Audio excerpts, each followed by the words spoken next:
Fala pessoal, seja bem-vindo a mais um vídeo aqui do meu canal, onde eu falo sobre estratégia, gestão, M&A e negócios.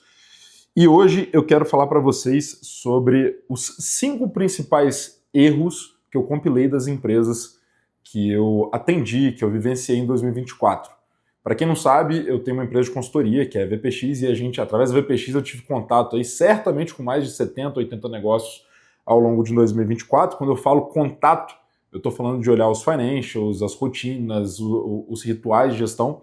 Então a gente acaba vendo que muitas falhas, isso aqui não é uma crítica, mas é uma constatação que eu também cometo nos meus negócios muitas vezes, que as falhas e os erros de gestão eles se repetem muitas vezes nessa empresa. E a ideia desse vídeo é falar para vocês os 5 principais que eu acho que mais impactam nos negócios e o que você pode corrigir no seu, prevenir, não carregar para 2025, que eu tenho certeza que se você fizer esse básico bem feito, básico, mas não simples, você vai estar muito fora da curva, tá? Muito acima da média.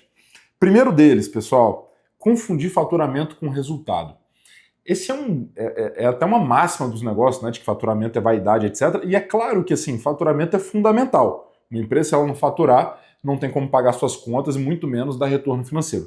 Mas a gente não pode esquecer que uma empresa existe para dar retorno financeiro para os seus acionistas.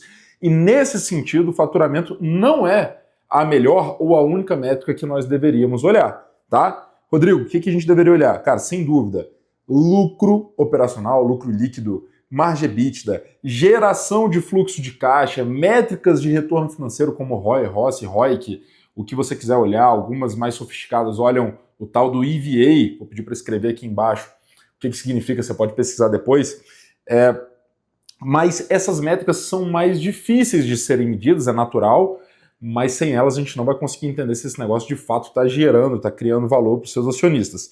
E nunca esqueçam, pessoal, as empresas elas não necessariamente, ou a maioria delas não quebra por falta de vendas ou por falta de faturamento, elas quebram no caixa, por faltar dinheiro no caixa para cumprir suas obrigações.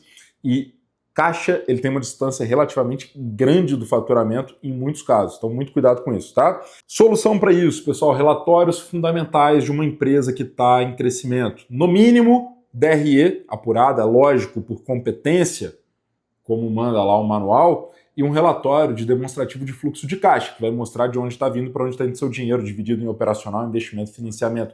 No mínimo, ok?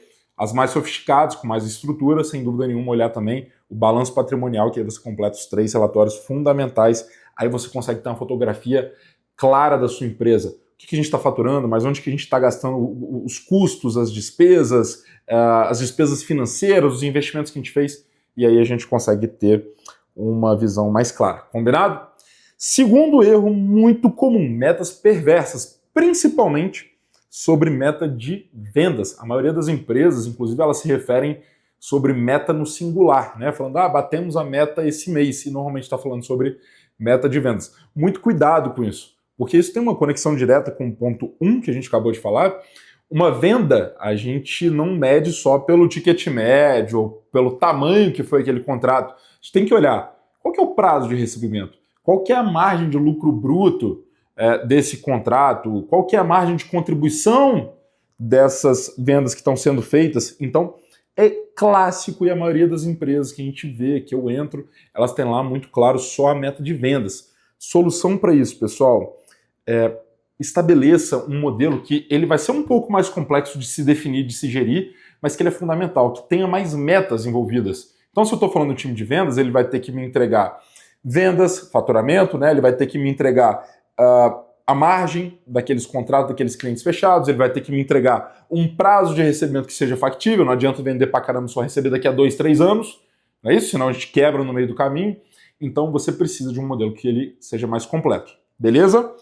Terceiro ponto, rotinas de avaliação de desempenho. Cara, eu fiquei surpreso a quantidade de empresas que a gente vê, grandes, estruturadas, mas que não tem uma rotina de avaliação de desempenho bem estruturado. O que é isso? É você parar lá 1, 2, às vezes 3, 4 vezes no ano para discutir nome a nome da sua empresa. Qual que é a performance daquele colaborador, qual que é o potencial daquele colaborador e se ele precisa de ajuda e um plano de desenvolvimento para ele continuar dentro da sua empresa, performar, ou eventualmente se ele precisa ser desligado da sua empresa.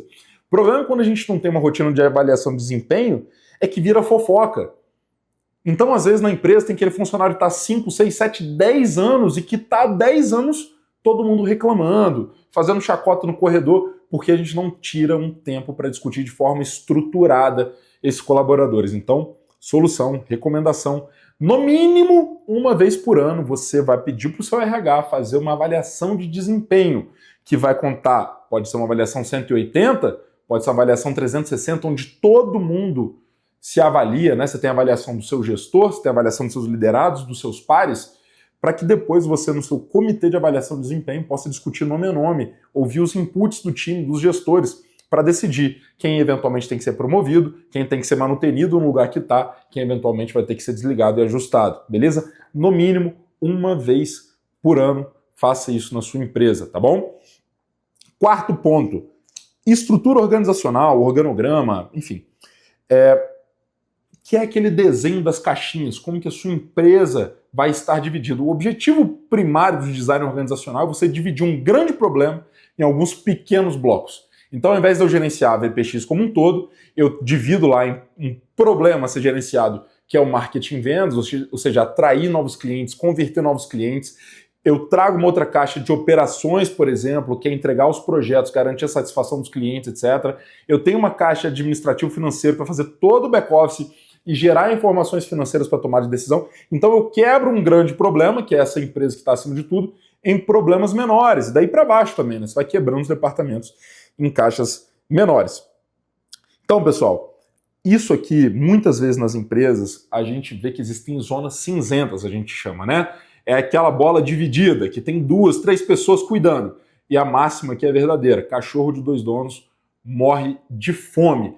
Você precisa dar clareza quem cuida do que e quando, tá? Então a solução é essa. Foque primeiro quais são aquelas caixas, aquelas áreas estratégicas de negócio, tá? Marketing vendas. Qual que é a missão de marketing vendas? Atrair leads qualificados, converter a um custo acessível, eficiente, etc. Beleza? Dentro do nosso ICP, escreve a missão, dá clareza. Quem que é o dono? Sempre no singular, uma pessoa sendo dono dessa caixa. E aí você desdobra essa missão, você vai transformar ela nos seus KPIs. Não atropele etapas, pessoal, tá? Então identifica quais são as caixas, escreve as missões e aí você vai sair com os seus KPIs. Opa, vou metrificar, vou dar como meta em um KPI a ser reportado receita bruta, a margem bruta dos contratos, o churn precoce, ou seja, eu não posso só fechar contratos, eles têm que permanecer durante um bom tempo aqui dentro. O custo de aquisição de clientes, você desenha, aí você consegue alinhar e deixar claro quem cuida do que e quando que vai ser reportado cada um desses, tá? Que aí você entra nas rotinas de gestão. Legal?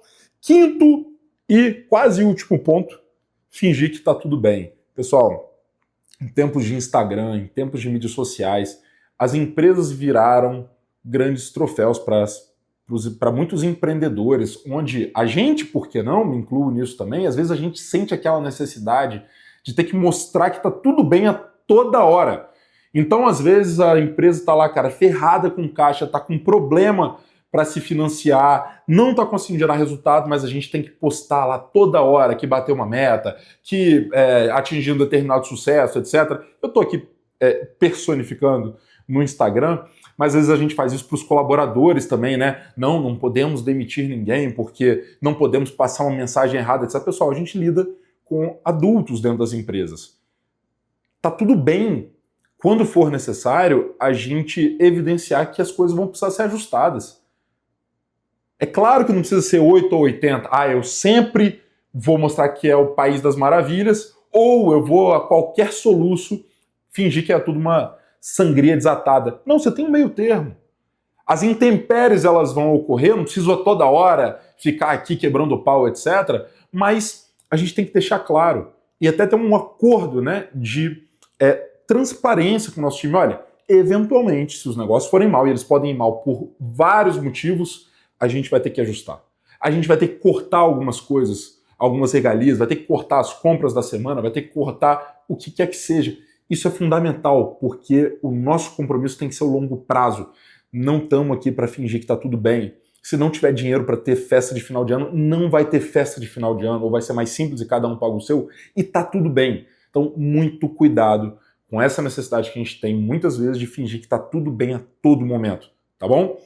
E por último, por isso que eu falei que era quase a última, um bônus, um extra aqui para vocês, o otimismo infundado. Eu sou uma pessoa sempre muito otimista quando eu tenho motivos para estar otimista. Então, se eu tenho um plano, se as tendências dos meus resultados estão mostrando um crescimento sustentável, eu fico muito otimista com o futuro. Se eu não tiver motivo para isso, não tem por que eu estar otimista. E a gente vê muitas vezes, e isso é uma beleza, uma qualidade, porque assim, a gente tem que reconhecer isso, né? Os empreendedores têm isso por natureza, senão eles não empreenderiam. Esse otimismo com o futuro, de que nós vamos dar jeito, etc. Mas cuidado com o otimismo infundado. Ah, não, cara, nós estamos endividados, mas o mercado vai melhorar no ano que vem. Ah, porque agora vai mudar o governo e aí com certeza a gente vai ter mais apoio, vai vir um incentivo, etc. Pessoal, cuidado com otimismos infundados, beleza? Tenha sempre debaixo do braço um cenário, o worst case cenário, né, que a gente fala, aquele pior cenário possível. O que vai acontecer se nenhuma dessas coisas que você está esperando, está com esperança, acontecerem? Extrapola a sua realidade hoje. Você tem caixa para sobreviver? Será que não é melhor a gente cortar um pouco mais na carne hoje para conseguir ter mais folga caso as coisas possam ir pior do que a gente está imaginando? Então, esse é o último ponto que a gente vai se repetir muito nas empresas. Como que eu me previno disso, pessoal? Planejamento. Para com esse negócio de execução é tudo execução. Cuidado para não executar bem o plano errado, você vai acelerar contra a parede. Planejamento é minimamente entender quais são os cenários prováveis e qual que é o cenário desejável e trabalhar para ele. Então deixa eu extrapolar, fazer uma projeção financeira se o cenário dos próximos 12 meses se repetir como foram os últimos 6. Será que eu estou bem munido para suportar um período desse? Tá? O que eu tenho que mexer aqui de alavanca? Onde que eu altero um pouco que ele alavanca meu resultado?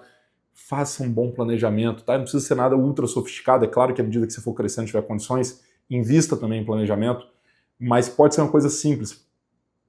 Planejar é pensar os cenários prováveis e qual daqueles ali é o desejável e trabalhar para ele. Beleza?